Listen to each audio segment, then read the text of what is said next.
स्वागत है आपका फसल क्रांति में। मैं हूं आपके साथ फिजा काजमी। हम मौजूद हैं बाबूगढ़ हापुड़ केवीके के नजदीक उदय होटल में। यहाँ केवीके के द्वारा एक कार्यक्रम का आयोजन किया गया जिसकी प्रमुखता रही अपेडा द्वारा, और अपेडा के ही हमारे साथ मौजूद हैं doctor Ritesh Sharma, joint director हैं। सर, बहुत बहुत स्वागत है आपका फसल क्रांति में। आपसे पहला सवाल हमारा यही रहेगा कि अपेडा द्वारा ये आयोजित जो कार्यक्रम है और केवीके की जो संलिप्तता हम देखते हैं, तो ये किसानों के लिए क्या कार्यक्रम था?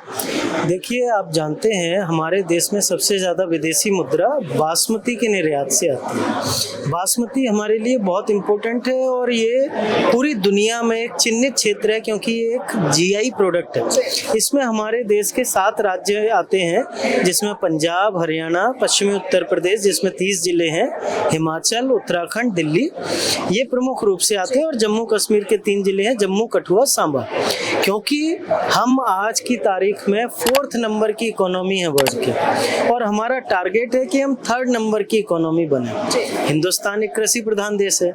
जब आपने अपनी इकोनॉमी बढ़ानी है तो आपके पास सबसे आवश्यक है कि फॉरेन एक्सचेंज बहुत ज़्यादा होना चाहिए, और फॉरेन एक्सचेंज हम एग्रीकल्चर से ले सकते हैं।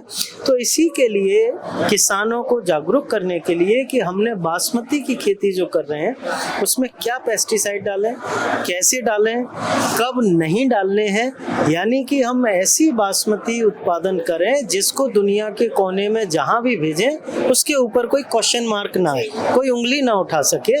इस बात के लिए कृषि विज्ञान केंद्र आपका जो हापुड़ जिले का बाबूगढ़ छावनी में है, इसके साथ basmati export development foundation APEDA के द्वारा ये कार्यक्रम किया गया है। और सिर्फ यही नहीं, 7 राज्यों में हम राज्य सरकारों के साथ, एग्रीकल्चर यूनिवर्सिटीज के साथ, केवीके के साथ ये कार्यक्रम कर रहे हैं। जी सर, अगर अपेडा की ही बात करें तो और कौन से ऐसे कार्यक्रम हैं जो किसानों के लिए चलाए जा रहे हैं और किसानों तक उनकी जानकारी भी पहुंचना जरूरी है? देखिए, एपीडा आता है मिनिस्ट्री ऑफ कॉमर्स में।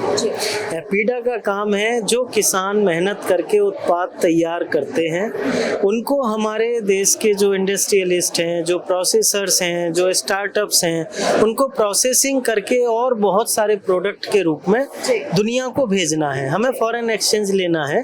तो हमारा जो किसान है, खासतौर से एफपीओज हैं, जहाँ संगठित हैं, जहाँ किसान परिवार से लोग आ रहे हैं, उनको हैंड होल्डिंग देना, उनको अंतर्राष्ट्रीय बाजार में किस तरह से जाना है, उनको आप देखते हैं अंतर्राष्ट्रीय बहुत सारे ट्रेड फेयर्स लगते हैं, उसमें भी हम उनको भेजते हैं।